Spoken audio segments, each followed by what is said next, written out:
শোক দিবস? হ্যাঁ, শোক দিবস কি না। আজকাল কিছু বিদাতি মুসলমান, কিছু না, অসংখ্য বিদাতি মুসলিম আছে এবং অসংখ্য মূর্খ মুসলিম আছে যারা দিন সম্পর্কে স্বচ্ছ স্পষ্ট ধারণা রাখে না। তাদের কাছে মুসা আলাইহিস সালামের ঘটনা অন্ধকারে পড়ে গেছে। নবী সাল্লাল্লাহু আলাইহি ওয়াসাল্লামের হাদিস জানেই না যে কি জন্য নবী সাল্লাল্লাহু আলাইহি ওয়াসাল্লাম রোজা রেখেছেন। ওদের সামনে আছে হোসাইন আর কারবালা, ব্যাস, আর কিছু জানে না। এটাই শুনেছে। মীর মোশাররফের মতো বেদিন, ইসলামের শত্রু, কিতাব লিখলো। কিতাবের নাম জানেন? বিষাদ সিন্ধু। আর বাঙালি সমাজে গোমরাহ করেছে, বিশেষ করে ইংরেজদের গোলামির জামানায়। ইংরেজদের গোলামি যখন মুসলিম উম্মাত, মুসলিম জাতি ভারত উপমহাদেশে করছিল, বাংলা সহ, তখন বাংলা ভাষায় এই বিষাদ সিন্ধু, এই মীর মোশাররফ রাফেজি শিয়া ইসলামের শত্রু লিখে বাঙালি জাতিকে পথভ্রষ্ট করেছে। তাতে সাহাবায়ে কেরামকে গালাগালি করা, মুআবিয়া রাদিয়াল্লাহু তাআলা আনহুকে গালাগালি করা এবং তার ছেলেকে গালাগালি করা ইত্যাদি, এসব করে, এসব ছাড়া আর কিছু শেখায়নি। মুসলিম উম্মাহ ওইটাই পড়তো, রাত্রি জেগে জেগে ওই বিষাদ সিন্ধু পড়া, আর খাইরুল হাসার, আর কি আরো জংনামা, আরো কি কি সব, কি পুঁথির কিতাবগুলি ছিল। পুঁথি আগের লোকেরা বুঝে সুর ধরে ধরে সারা রাত পড়তে থাকতো, আর দিন ইসলাম সম্পর্কে কিছু জানতো না আমাদের সমাজ। এইভাবে গোলামের যুগ কেটেছে। বনি ইসরায়েলদের গোলামের যুগ যেমন কেটেছে ফেরাউনের জামানায়, ঠিক তেমন ইংরেজদের গোলামের জামানা আমাদের কেটেছে। দিন থেকে অনেক দূরে সরে গেছে মুসলিম জাতি। এই জন্য আমাদের দেশের মহিলারাও যে রোজা রাখে বা পুরুষরা রোজা রাখে, যারা এই নবী সাল্লাল্লাহু আলাইহি ওয়াসাল্লাম হাদিস জানেন না, কোথা থেকে রোজা আসলো, তারা মনে করে যে এই দিন হচ্ছে শোক দিবস। এই আশুরার দিনে 10ই মুহররমে হুসাইন রাদিয়াল্লাহু তাআলা আনহু কারবালায় মজলুম হয়ে, নির্যাতিত হয়ে শহীদ হয়েছিলেন। নিঃসন্দেহে নির্যাতিত মজলুম হয়ে শহীদ হয়েছিলেন, এতে কোনো সন্দেহ নেই। কিন্তু তিনি এই দিনে শহীদ হয়েছিলেন, সেই জন্য রোজা। তার শাহাদাতের প্রায় 60 বছর, তারও বেশি আগে রাসূলুল্লাহ সাল্লাল্লাহু আলাইহি ওয়াসাল্লাম রোজার কথা বলেছেন। নবী সাল্লাল্লাহু আলাইহি ওয়াসাল্লাম ওই কারণ বয়ান করেছেন যে 60 বছর পরে আমার প্রিয় নাতি শহীদ হবে, সেই জন্য রোজা শুরু হবে না। বলে ফাসামাহু মুসা শুকরান লিল্লাহ, মুসা আলাইহিস সালাম আল্লাহর শুকরিয়া জ্ঞাপনে রোজা রেখেছিলেন। আল্লাহর শুকরিয়া পেশ করার জন্য শুকরানা রোজা রেখেছিলেন। আলহামদুলিল্লাহ, আল্লাহ পাক বাতিল শক্তিকে ধ্বংস করেছে এই দিনে, এবং আল্লাহ পাক মুমিনদেরকে, মুসা আলাইহিস সালাম এবং মুমিনদেরকে আল্লাহ পাক এই দিনে সম্মানিত করেছেন। সুতরাং শুকরিয়া মুসা আলাইহিস সালাম করেছেন, আমরাও শুকরিয়া করব। শুকরানা কি পেশ করে? একটা রোজা পেশ করব। দল, দুটি ফিরকা যে পথভ্রষ্ট হয়েছে, একটি এই মুহররমকে শোকের মাস, দুঃখের মাস, বালা মুসিবতের মাস, এই মাসে বিবাহ শাদী করা যাবে না, এই মাসে সফর করা যাবে না, এই মাস ঘরে বসে শুধু কাটাকাটি। এক দল না, এদের একেবারে বিপরীত, বলছে তোরা শোক করবি, মাতম করবি।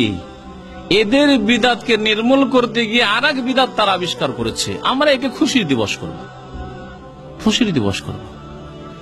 এরা খুশি করা শুরু করেছে। শাম দেশে এইরকম বেশ কিছু লোক আগের জামানায় ছিল, এখনো থাকতে পারে, আল্লাহ ভালো জানে। এদেরকে বলা হয় নাসিবি। যারা খুশির দিবস বা এই মুহররমে খুশি করে, আমোদ ফুর্তি করে, এরা হলো নাসিবি। আর যারা এই শোক মাতম করে, এরা হলো রাফেজি। মানে দিনকে ছুঁড়ে ফেলে দিয়েছে, নবীর আদর্শকে ছুঁড়ে ফেলে দিয়েছে, কোরআন সুন্নাহকে, নবীর তরিকাকে দূরে ছুঁড়ে ফেলে দিয়েছে। এর উপর তারা থাকেনি, শিয়া। এদের আসল নাম হচ্ছে রাফেজি। তো এখন শুনুন এদের শোক সম্পর্কে। যে কোনো মানুষ, যতই আল্লাহর প্রিয় বান্দা, এমনকি মুহাম্মদুর রাসূলুল্লাহ সাল্লাল্লাহু আলাইহি ওয়াসাল্লাম, তিনি দুনিয়া থেকে বিদায় নিয়েছেন, ইন্তেকাল করেছেন, তার উপর সাহাবায়ে কেরাম শোক করেছেন। কয়দিন শোক করা যাবে? মাত্র 3 দিন। হুসাইন রাদিয়াল্লাহু তাআলা আনহুর জন্য কিয়ামত পর্যন্ত শোক হতে থাকবে। হুসাইন রাদিয়াল্লাহু তাআলা আনহুর বাবা তার চাইতে শ্রেষ্ঠ নন? আলী রাদিয়াল্লাহু তাআলা আনহু, নবী যাকে মেয়ে পেশ করেছেন। আর হাসান হুসেনের আবার বাবা, তিনি যে শাহাদাত বরণ করলেন কুফায়, তাকে শহীদ করলো জালেমে, তার জন্য কেন শোক করা হয় না? ওই দিনটি কেন শোক হয় না? হুসাইন রাদিয়াল্লাহু তাআলার বড় ভাই হাসান রাদিয়াল্লাহু তাআলা আনহু, তাকে বিষ দিয়ে শহীদ করা হলো, সেই দিনে কেন শোক করা হয় না? সৈয়দুশ শুহাদা, শহীদদের সর্দার, এবং নবী করিম সাল্লাল্লাহু আলাইহি ওয়াসাল্লাম যার শাহাদাতে, যার দুনিয়া থেকে চলে যাওয়া এত মর্মাহত হয়েছিলেন যে এত কষ্ট মনে হয় তিনি আর পেয়েছেন কিনা খাদিজা রাদিয়াল্লাহু তাআলা আনহার আর আবু তালেবের ইন্তেকাল ছাড়া। তিনি হচ্ছেন সৈয়দুশ শুহাদা। নাম কি? হামজা ইবনে আব্দুল মুত্তালিব রাদিয়াল্লাহু তাআলা, নবীর প্রিয় চাচা, এবং ইসলাম গ্রহণ করেছেন আগে ভাগেই, আর আল্লাহর রাস্তায় শহীদ হয়েছেন। শুধু শাহাদাত না, তার কলিজাকে চিবিয়েছে, কেটে কেটে মালা বানিয়েছে কাফের মুশরিকরা। সেই হামজা রাদিয়াল্লাহু তাআলা আনহুকে সৈয়দুশ শুহাদা বলা হয়। তার উপর কি 3 দিনের বেশি শোক হয়েছে? না সাহাবায়ে কেরামরা করেছেন, না তাবেঈনরা করেছেন, না তাবেঈনরা করেছেন, না ইমাম আবু হানিফা, শাফি, মালিক, আহমদ করেছেন, আর না এই বিদাতিরাই করে। কেন করেন না? যদি শোকই করতে হয় শুধু একজনকে নিয়ে শোক করতে হবে না, আরো সাহাবায়ে কেরাম, তাবেঈন, তাবেঈন, আইম্মায়ে কেরাম, তাদের শোক করতে হবে। এই মর্মে শুনুন শোক কয়দিন চলবে। আন উম্মে হাবিবা যাওজিন নবী সাল্লাল্লাহু আলাইহি ওয়াসাল্লাম, উম্মে হাবিবা রাদিয়াল্লাহু তাআলা আনহা, নবী করিম সাল্লাল্লাহু আলাইহি ওয়াসাল্লামের জাওজা মুহতারামা, উম্মুল মুমিনিন, মুমিনদের মাতা।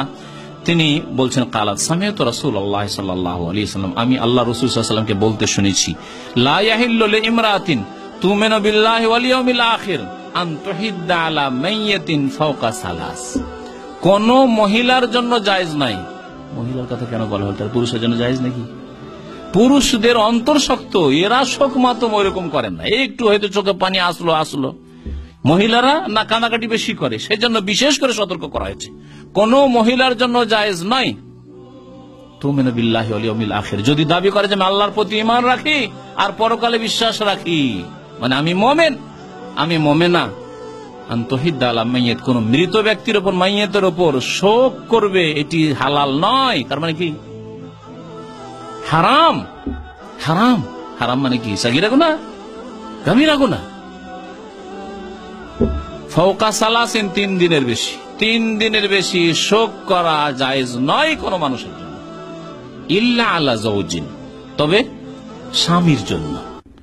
স্বামীর আল্লাহ পাক একটা খাস হক রেখেছে, তার বাবার জন্য 3 দিনের বেশি শোক করা যাবে না, মানে কান্না করা, আর 3 দিনের পর আর খাওয়া দাওয়া করছে না, খাওয়া দাওয়া ছেড়ে দিয়েছে, কাজকর্ম ছেড়ে দিয়েছে, এর মানে শোক। অলংকার পড়ছে না, না আমার বাবা মারা গেছে সেজন্য আমি 40 দিন বা 1 মাস 2 মাস আমি অলংকার আর পড়বই না জিন্দেগিতে, জায়েজ না, হারাম। আমি ভালো খাবার খাবো না, আমি গোস্ত খেতাম, মাছ খেতাম না, আমি গোস্ত মাছ খাবো না। কেন? আমার আব্বা মারা গেছেন, আমার আম্মা মারা গেছে, চলবে না। 3 দিনের বেশি চলবে না। ইল্লা আলা যাওজিন, স্বামীর জন্য। আরবাত আশহুরিন ওয়া আশরা, আল্লাহ পাক কোরআনে কারীমে বলেছেন, ওই কথাটি এখানে নবী সাল্লাল্লাহু আলাইহি ওয়াসাল্লাম হাদিসে রয়েছে। 4 মাস 10 দিন স্ত্রী স্বামীর জন্য শোক করতে পারবে। স্বামী হলো তার হুসাইন রাদিয়াল্লাহু তাআলা আনহুর স্ত্রীর জন্য জায়েজ নয় 4 মাস 10 দিন পরে শোক করা। আর অন্য উম্মতের জন্য 3 দিনের বেশি শোক করা জায়েজ নাই, লা ইয়াহিল্লু, হালাল নয়, বরং হারাম। এই হারাম কাজ কিয়ামত পর্যন্ত করে যাচ্ছে। আল্লাহ পাক কিভাবে ধর্মীয় ফিতনাতে ফেলেছে আর ইসলাম থেকে বিভ্রান্ত করে কত দূরে সরিয়ে দিচ্ছে। মনে রাখবেন যে বিভিন্ন ঘটনা থেকে অনেকে হিদায়াত নেই আর অনেকে পথভ্রষ্ট হয়। মাজা আরাদ আল্লাহ বিহাজা মাসালা, কোরআনে কারীমে আল্লাহ পাক বলেছেন, যখন দৃষ্টান্তগুলি আল্লাহ বয়ান করলেন বিভিন্ন, তখন কাফেরা বলতে যে আল্লাহ এগুলি দৃষ্টান্ত, কখনো মাছির কথা, কখনো এই কথা সেই কথা, এগুলি আল্লাহ কেন বয়ান করেন? ইউদিল্লু বিহি কাসীরা ওয়া ইয়াহদি বিহি কাসীরা। আল্লাহ পাক অনেক লোককে হিদায়াত করতে চান এই ঘটনার মাধ্যমে, আর অনেক লোককে পথভ্রষ্ট গুমরাহ করতে চান। হুসাইন রাদিয়াল্লাহু তাআলা আনহু শাহাদাত থেকে অনেকে হিদায়াত হয়েছে যে আল্লাহ পাক একমাত্র কুদরতে কামেলার মালিক, সর্বশক্তিমান, যিনি আল হাইয়ুল কাইয়ুম, তাকে কেউ পরাজিত করতে পারে না। যে কোনো শক্তি হোক না কেন, নবী করিম সাল্লাল্লাহু আলাইহি ওয়াসাল্লামের যত প্রিয় হোক না কেন, তবু তার হাতে আল্লাহর রুবুবিয়তের কোনো ক্ষমতা নেই। সেজন্য তিনিও জালেমদের সামনে পরাজিত হয়ে যাচ্ছেন বা শহীদ হয়ে যাচ্ছেন। তারপরে কি ইয়া আলী ডাক দিবে? তারপরে কি ইয়া হুসাইন ডাক দিবে? যে হুসাইন রাদিয়াল্লাহু নিজেকে রক্ষা করতে পারলেন না, যদি রক্ষা করা সম্ভব হইতো বা কাউকে দেওয়া কিছু সম্ভব হইতো, প্রথম নিজেকে দিতেন। মানুষ নিজের পেটে খিদা থাকলে নিজের পেটে কিছু আগে দেয়, তারপর অন্য কাউকে দেয়। নিজেকে রক্ষা করতেন না, আমাকে কেউ মারতে পারবে না, আমি তো দিতে পারি, আমাকে তো অনেকে ডাকবে ইয়া হুসাইন বলে। আল্লাহ পাক এখান থেকে তৌহিদবাদীদেরকে হিদায়াত করেছেন যে একমাত্র একত্বের মালিক, সবকিছুর মালিক তাবারাকাল্লাযী বিয়াদিহিল মুলক, আল্লাহ পাক রব্বুল আলামিন। যতই বড় শক্তি হোক না কেন আল্লাহ পাক রব্বুল আলামিনের কুদরতের কাছে অসহায়। সুতরাং কোন জালেমের হাতে সে ক্ষতিগ্রস্ত হতে পারে, জালেমের হাতে তার প্রাণ নাশ হতে পারে, কিছু হতে পারে। একমাত্র আল্লাহ পাক রব্বুল আলামিন কুদরতে কামেলার মালিক। তার এখান থেকে শিক্ষার বিষয় রয়েছে যা তাওহীদের অনুসারীরা, সুন্নতের অনুসারীরা শিক্ষা নেই, কিন্তু বিদাতি পথভ্রষ্ট হয়েছে কিয়ামত পর্যন্ত শোক মাতম করতে যাবে। শুধু শোক মাতম নয়, তার নামে তাজিয়া করা হয়। ভারতে আমি এই তাজিয়া দেখেছি, বাংলাদেশেও ওই মনে হয় পুরানো ঢাকায় যেসব বিদাতিরা আছে করে। আচ্ছা, এই বিদাতি মুশকিলটা হচ্ছে শুধু এই রাফেজি বিদাতিরা করেন, এর সাথে বেরেলভি বিদাতিরা লেগে গেছে। নিজেদেরকে যারা সুন্নি বলে রিজভি বেরেলভি বিদাতি, এরা তাজিয়া করে। আমি যে এলাকায় তাজিয়া দেখেছি, বড় বড় লম্বা তাজিয়া, একবারে ওই মিনারের মতো করে বানিয়ে, আর ওর মধ্যখানে নিচে কাগজ দিয়ে সাজিয়ে, মধ্যখানে একটা জাল কবর থাকে, হুসাইন রাদিয়াল্লাহু তাআলা নকল কবর, জাল কবর তৈরি করে। আর ওর উপরে, তখন ছোট কালের কথা বলছে, আমার বয়স 12-13 বছর, বুঝতাম না। পরে ওস্তাদের কাছ থেকে জানতে পারলাম যে মুড়ি ছিটাচ্ছে, কেউ এসে মুড়কি ছিটাচ্ছে, আর কেউ বাচ্চা নিয়ে আসছে, বাচ্চা নিয়ে আসার পরে ওই তাজিয়াটাতে হাত বুলাচ্ছে, হাত ফিরাচ্ছে, তারপরে বাচ্চাদের গায়ে হাত ফিরাচ্ছে। এগুলি রহস্য পরে যখন আকীদা সুন্নাত তাওহীদ জানলাম, একটু বড় হইলাম, পড়াশোনা করলাম, তখন বুঝতে পারলাম যে শিরকি কুফরি আকীদা লুকিয়ে আছে। জাল কবর আছে। হুসাইন রাদিয়াল্লাহু তাআলা নিজেকে রক্ষা করতে পারলেন না জীবিত অবস্থায়, তিনি ইন্তেকালের পরে। তারপরে জাল কবর, আসল কবর না, আসল কবরেও কিছু পাওয়া যাবে না। জাল কবরে এসে মুড়ি ছিটালে ফায়দা হবে, মুড়কি ছিটালে ফায়দা হবে, এখানে বাতাসা ছিটালে ফায়দা হবে। নিজের ছেলের হাতে যদি, ছেলের গায়ে যদি হাতটা বুলিয়ে নিতে পারি, ওই তাজিয়াতে হাতটা ফিরিয়ে ওই জাল কবর যার মধ্যে আছে, তাহলে আমার ছেলে রোগাক্রান্ত হবে না, অসুস্থ হবে না, বদনজর লাগবে না, জাদু লাগবে না। এসব শিরকি কুফরি আকীদা লুকিয়ে আছে। তো একদল এইভাবে গোমরাহ হয়েছে, যারা এই শোক মাতম কিয়ামত পর্যন্ত করতে আছে, এই ঘটনা থেকে পথভ্রষ্ট হয়েছে। অসংখ্য মানুষ পথভ্রষ্ট হয়েছে এবং জাহান্নামের রাস্তা নিয়েছে। আর এক দল পথভ্রষ্ট হয়েছে যে তোরা এইসব শোক মাতম করে আমরা খুশি করব, এবং এরা এই মর্মে জাল হাদিস গড়েছে।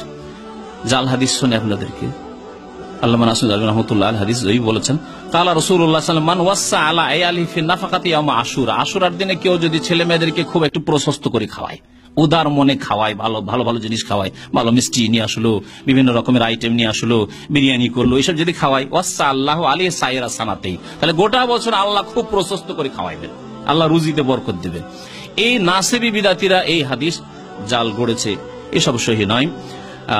রাজিয়ান নামক একটি কিতাবে আছে। আমাদের যেহেতু মিশকাতটা আবার আলেম ফাজেলে পড়া হয় আলিয়া মাদ্রাসাতে, আর কওমি মাদ্রাসাতেও পড়া হয়, এই মিশকাতে হাদিস আছে। মিশকাত ওস্তাদও পড়ে আর জয়ীব জাল বুঝে না, আর ছাত্রও পড়ে আর এই হাদিস আমল করা শুরু করে অনেকে।